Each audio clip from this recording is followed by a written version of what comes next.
All right, we're picking up on page 59. Let's talk about the practice of surrendering the calendar. Consider how you pay attention to God in new ways by surrendering your to-do list, asking God for God's help, and listen to what He would have you to do each day at work. How can you go about using this practice in your daily work? As you begin this practice, take a few minutes thinking about the following questions. 1. What does God have to say about the current pace of your work culture? And remember that busy is not necessarily bad, but are you living hurried?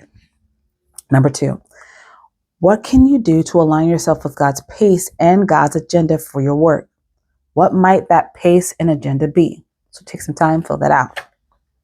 After thinking through these questions, write down your impressions and responses, as this will be helpful as you start this practice.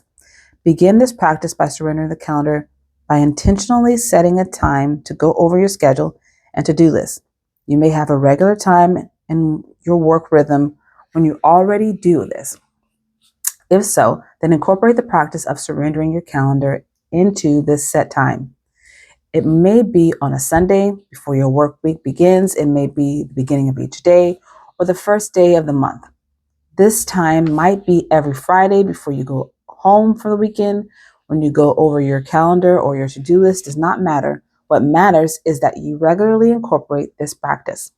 Now, plan to add an extra 10 minutes or longer to this time. Listening takes time and practice. You might not hear from God about your calendar in the split second you inquire about it. In fact, you probably won't. In this case, set aside some time to prayerfully reflect on your upcoming schedule. As you pull up your calendar, take a few minutes to breathe deeply.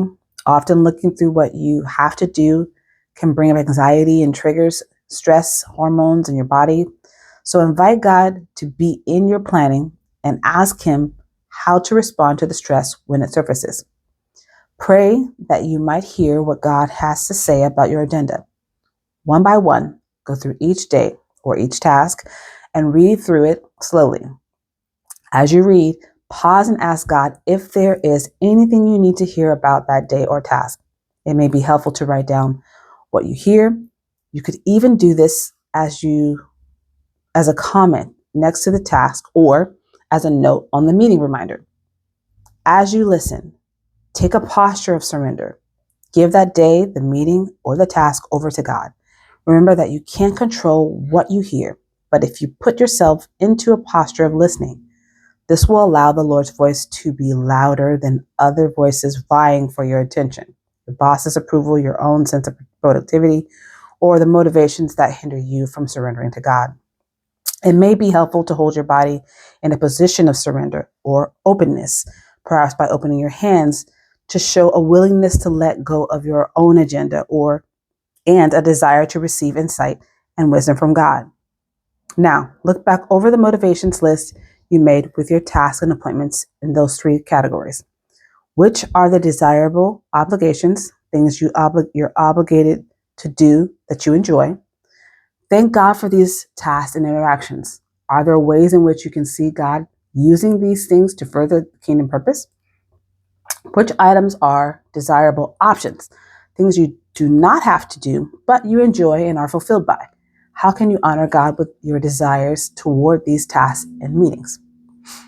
Which items are undesirable obligations, tasks or interactions that may be difficult or do not bring you joy? Can God bring new life into these areas? How might God be shaping you through these activities? And are there opportunities for relationships with others in which God might be encouraging you in this difficult area? Pray for these.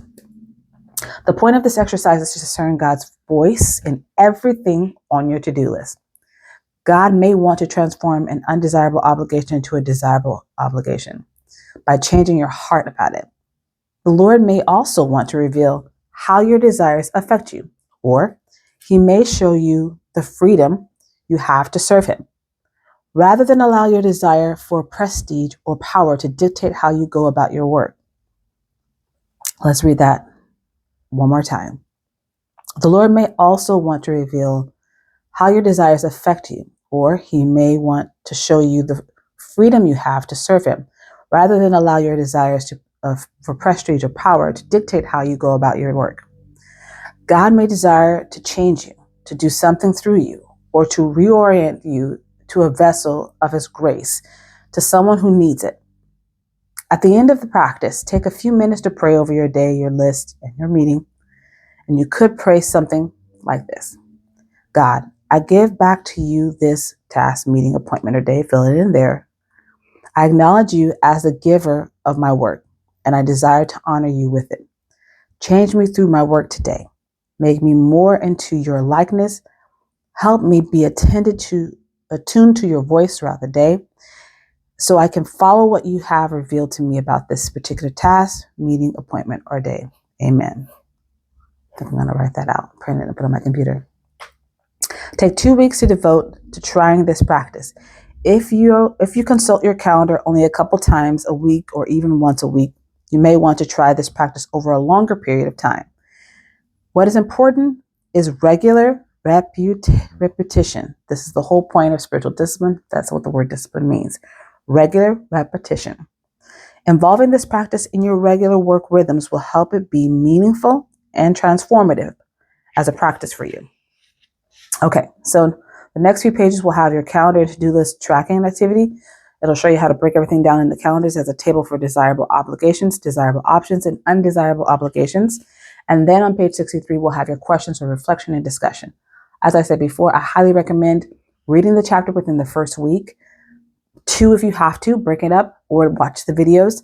And then I would say start practicing it as soon as you possibly can. So actually do these things. So in this particular chapter, go through and do the calendar to-do list activity and practice it for the 2 to 3 weeks before we start getting to the last week of the month.